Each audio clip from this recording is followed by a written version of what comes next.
Welcome back. We've got Garett Brett, the reigning UFS World Champion here. Welcome to the show. Thanks, Sean. Always a pleasure to be talking with you. So we just watched your match against Clinton Badger. Zoe versus Slash Shisha, Slashman going into Felicia. Male cat, female cat. Well, I mean, Slashman's a robot. He's a robot. No, he's a cat. He's a cat? Yeah. Alrighty. So let's talk a little bit about the match. How did you feel about the match going into it, playing against Zoe, who's thought to be the best character? I thought I was going to lose. You thought you were going to lose? If he won the die roll. And he won the die roll, and I lost game one. But you don't give up in UFS even if you think you're going to lose. You just keep going because anything can happen. You cannot draw your attacks. You can check bad, whatever. Game one, I actually was quite confident after the first couple turns. I thought, okay, I'm going to survive this at one. But then I checked a 3 and a 3 and a 4 and failed all the block checks. Yeah, it seemed like checks were not your friend in game one, but Nope. then that luck turned very sharply against Clint Badger in games 2 and 3. Yeah, as soon as I brought Felicia out, my luck changed. That happened when I won Worlds last year, too. It was like, okay, Dimitri, I'm not going to stay as this colorless character and just go into something with an ability, right? Fair enough. So with in that second game, I want to talk about when Church checked that 2 when he went to play that Delta kick. Had he hit that Delta kick, were you in a bad spot? No. I was in a spot where I would take a bunch of damage, but I wasn't going to die. I could still make one more block. He did have a flying Yamato spear that he was going to put back into his hand. Yeah. That he would have been able to multiple out. Yeah. You're confident you would have been able to block that? I was going to block the Delta kick and then take 12 on the spear coming up next. And I think I'd taken 4 already, so I was going to be down to... You'd have been fine then. I was going to be down to 4, I think. Let's talk about Slashman. He's the character you started off as. Now, was Slashman a choice you made to dodge diversity, or did you think that Slashman was just better?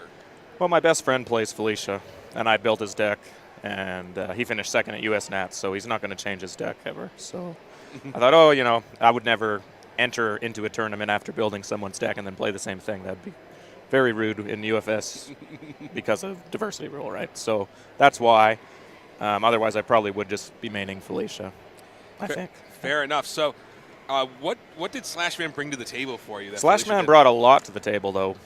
And in some cases, I used him the whole time. I only sided into Felicia if I was going first. And then hopefully that's only once at the end of the game. If I win one, or win a die roll, go first, win the Slashman or something like that. I don't know.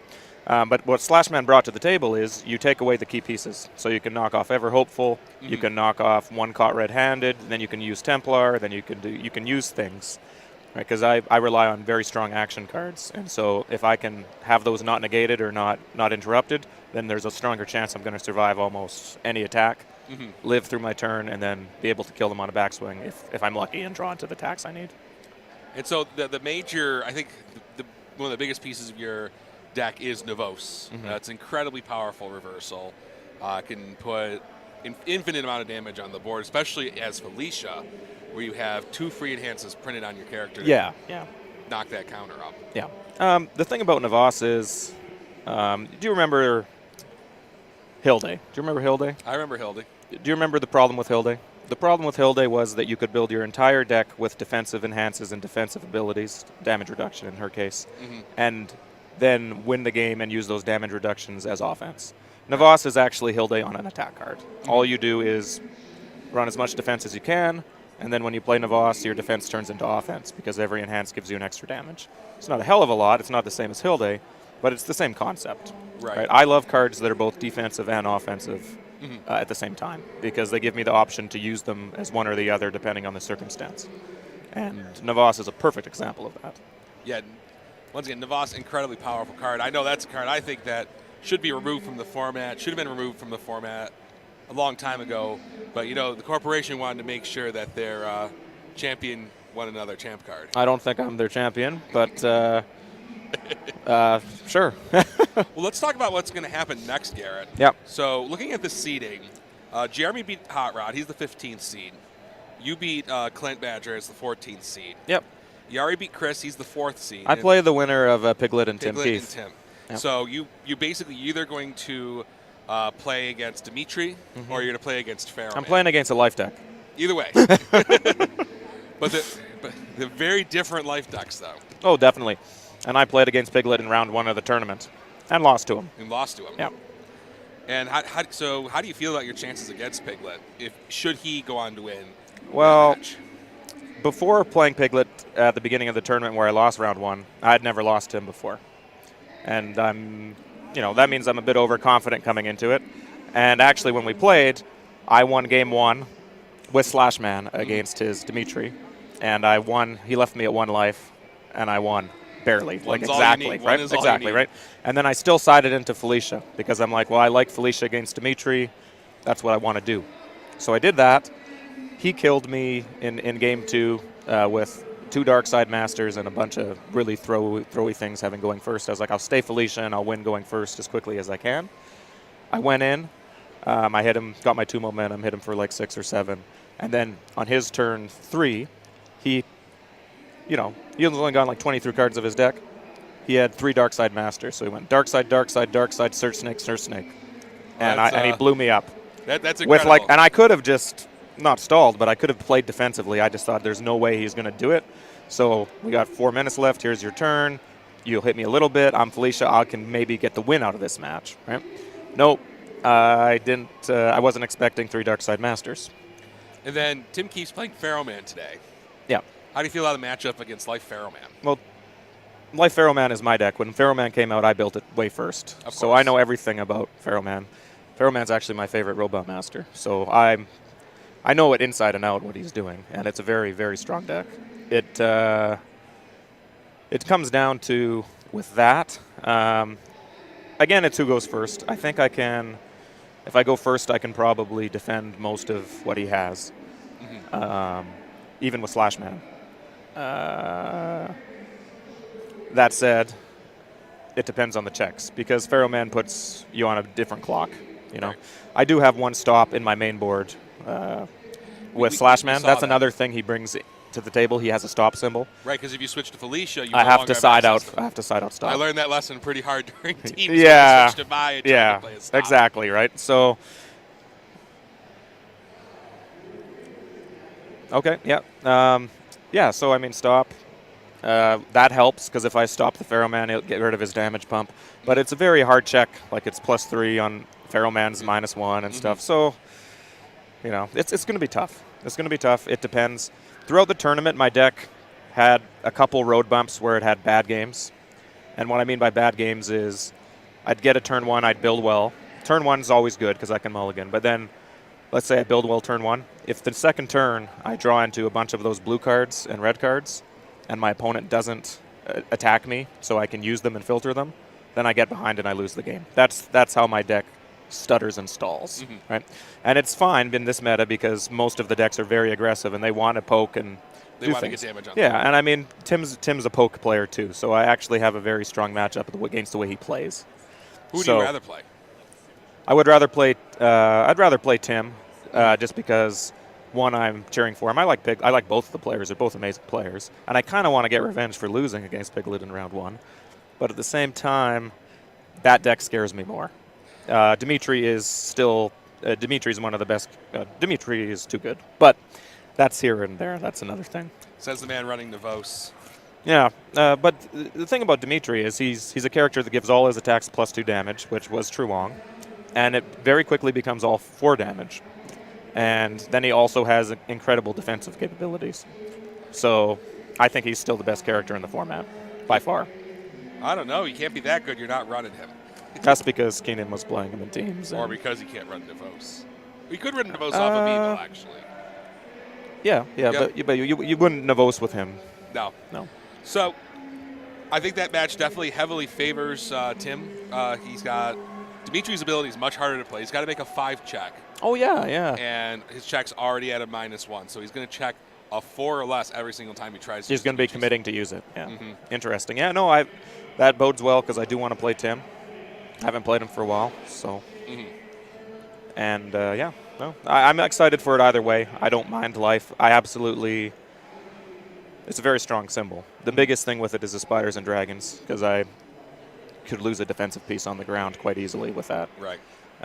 So it's definitely not an easy match for me at all. But I can hopefully outthink it.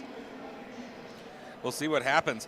Let's see. Talking about other things going on, we just finished the teams match. The team finalists have been decided here. You'll have to forgive me. I'm going through my notes here, and it looks like it is For the Stuff versus the Black Bear Diner. Yes, it is. Yeah. And For the Stuff's an interesting story. My understanding is they arrived here for the team championship yesterday. Nobody had a team. All 3 of those players were freelancers. Yeah. And their decks worked out, and they say, hey, let's run this together, and they're going to the grand finals. That's an amazing story. Garett Brett, are you eating pretzels? Yes, I'm eating pretzels. Of course you're eating pretzels. You know, you wouldn't have done this on your stream last year. I have a stream? When you streamed the 2K.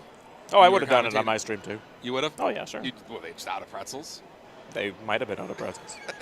So, yeah, that I think is a really interesting story. For that alone, I'd like to see them win. The team of 3 freelancers, barely even knew each other from all over the world. Getting in there and winning that would be pretty cool. But I also wouldn't be upset if the Black Bear Diner won. The Black Bear Diner is also very good. I mean, that's a nice Vegas-y team. The other team has a Vegas player. They're telling me a Vegas guy's getting on cardboard, which is great. They're playing really well lately. If I was going to predict who's going to win that, you know what? I think For the Stuff is going to win. You heard it here first.